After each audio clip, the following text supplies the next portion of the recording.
IPTV, former British, Commonwealth, European, and I think WBA International Light World. Continental, super lightweight champion, Robbie Davies. Thanks for speaking to us, Robbie, before you head back to Sheffield for training camp. A year out of action, how tough has it been for you during lockdown, you know, not just from a family point of view, but as a boxer? John, it has been hard at times, especially with like I was on one of the last shows with fans in March. And since then, like I've been like ticking over. Then I went into proper camp, thought I was fighting in October. Then this virus kicked off again. Then they said, looks like November, December. Then it was January. And now it's been pushed back. Then there was no boxing in January. Then it's been put back to February. So it's, in ways, it's been a bit like demoralising because you keep getting ready and getting in the fight zone. And then it's pushing you back again and pushing you back again. But in the meantime, coming up to March last year, I'd only just joined the Ingle gym. So even when I had that first fight for them, I'd only been in the gym 6-7 weeks, but it was just an opportunity just to have a little run out. So we took it anyway, just to see what we were like. But since then, I pretty much stayed in the gym near enough the full year with Dominic and the rest of the lads. And I just feel like I'm a new animal. So I've had to take the benefits from it as well. Yeah, tell us about training with Dominic, because, you know, you thought you're a different animal. Now we've seen Liam Williams, you know, no one doubts the job, Gary Lockett did with him, but he's suddenly gone to Dominic and he's kicked on as well. You know, what is the secret to your improving there? You know, I know you all train together, you all live together. But it's like a military camp. That's what it's like. It's like being up in the barracks. That's what it's like. But I don't know. Dominic's just got his ways. He has us like all on our toes. Could be 6 a.m. He'll message you saying be in the gym at 6:30.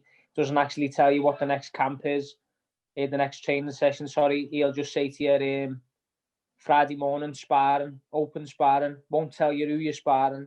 Just wants you to be there. Just little things like that. It's constantly keeping on your toes. So and just as I've got more used to it, it's benefited me so much. And of course, being with the likes of Liam Williams, Willie Hutchinson, Kid Galahad, there's loads of top fighters in the gym, and we all bounce off each other, and we're all thriving to outdo each other whenever we can, any little bit we can. So it's good. It's been good for me.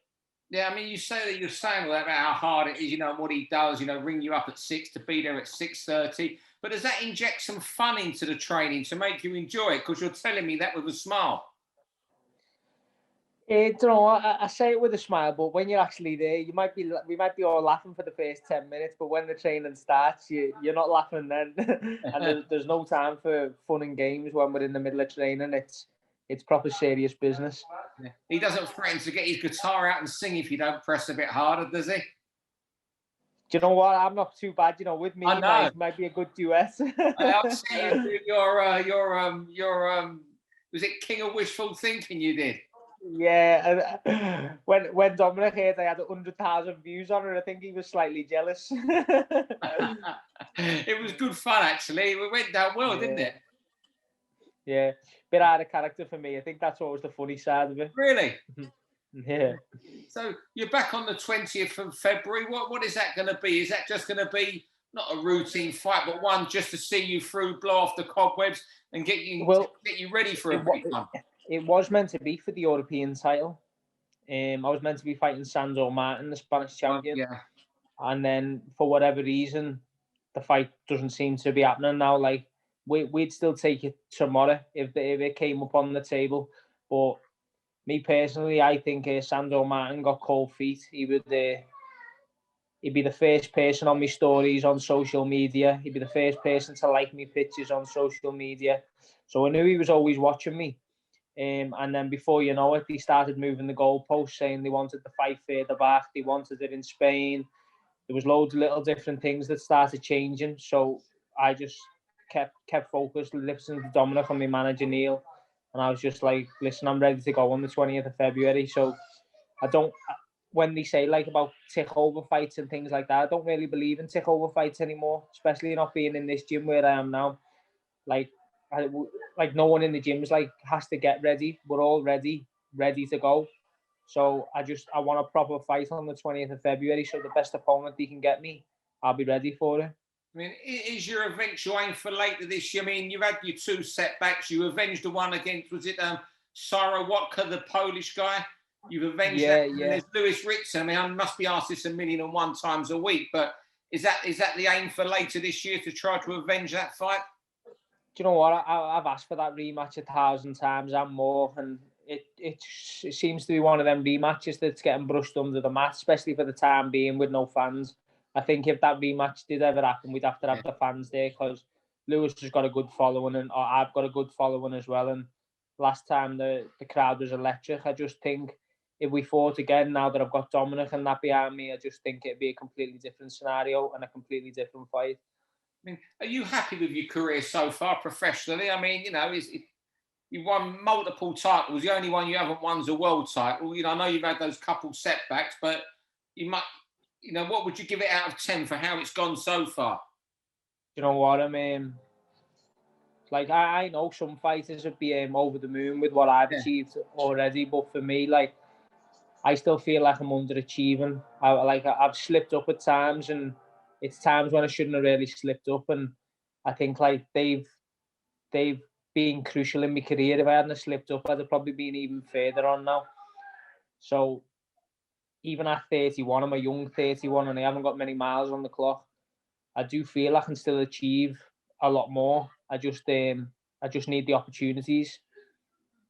Yeah, it's just as you say, a lot of fighters, I spoke to, I think it was a boxer the other day who's turning pro, and he said, obviously you want to win a world title, but all I want's a British title.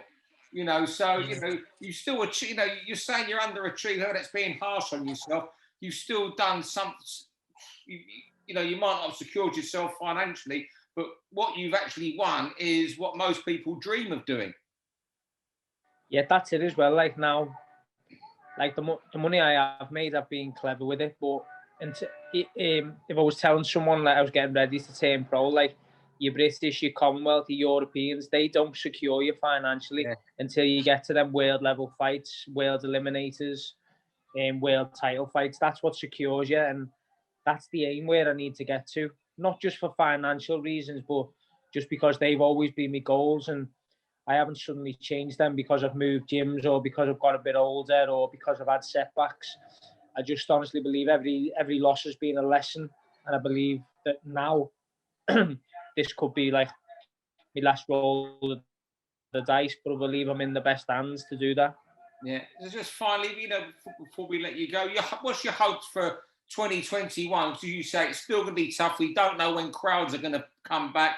Yourself and Lewis Ritson isn't a TV studio fight. It's Liverpool Arena or Newcastle Arena. So what realistically do you think your hopes are for this year, given that there's the pandemic still going on and we don't know when fans will be back in? Well, obviously not knowing what's happening with the pandemic, but just off the top of my head, what I'd really like, I would have liked to fought Sandor Martin for the European, to claim the European title back, because not only would there have been European champion, but it would have got me back in the top 10 rankings. Like, I don't really go off box rec and things like that anymore. I go off the actual governing bodies. They're the rankings that what mean the most to you. You need to get in them top 10s. And I knew by beating Sandor Martin, I'd be back in the governing body top 10s. So hopefully on the 20th of February, I'll get this fight out the way. And then I'm hoping before summertime, a deal can be sorted where I can fight Sandor Martin for the European. If not, I'll be looking for the biggest fight I can during the summertime. And then hopefully that gets me back into the rankings. And then by the end of the year, look for the biggest fight I can get then as well. Yeah. And just one final question. I asked Liam Williams this question the other week about you. So I'll ask about him. What's Liam Williams like to live with? Do you know what? Like, I know all on his videos and all that, he's the angry man and all things like that. But me and him were just proper chilled when we're in the house. Like, we will come in, we'll have a natter before training and things like that. But then I go and lie down in my room, and he goes and lies in his room. And the only time we like shout at each other, if one of us, like, you'll walk past his bedroom and go, Liam, do you want a cup of tea? just simple stuff like that, do you know what I mean? Or we'll shout into each other, has Dom just texted you? And he'll be like, no. And I'll be like, oh, well, I'm going to the gym at 3. And he'll be like, why hasn't he texted me? Just little things like that. But we're pretty chilled and we get on sound. So it's become like not just boxing, we're like proper mates now. So we just bounce off each other when we're in the house and when we're in the gym as well now. Yeah, he said similarly, basically the same. He goes, you're either resting or training or just having some food. Yeah. That's it, basically. Yeah, that's basically it. So we're just chilled out. Do you know what I mean? We're not sitting there having parties or anything like that. None of that's going on. Well, thanks for joining us today, and hopefully you get an opponent that suits you for February the 20th, and then you can kick off, get the Sandor Martin fight, and hopefully Lewis Ritson, for both of your sakes, you both get well rewarded and you get the big crowd you deserve. Yeah, do you know what? In an ideal world, that'd be my perfect scenario for this year. But we'll just have to wait and see how it goes. Thanks very much for speaking to us, Robbie.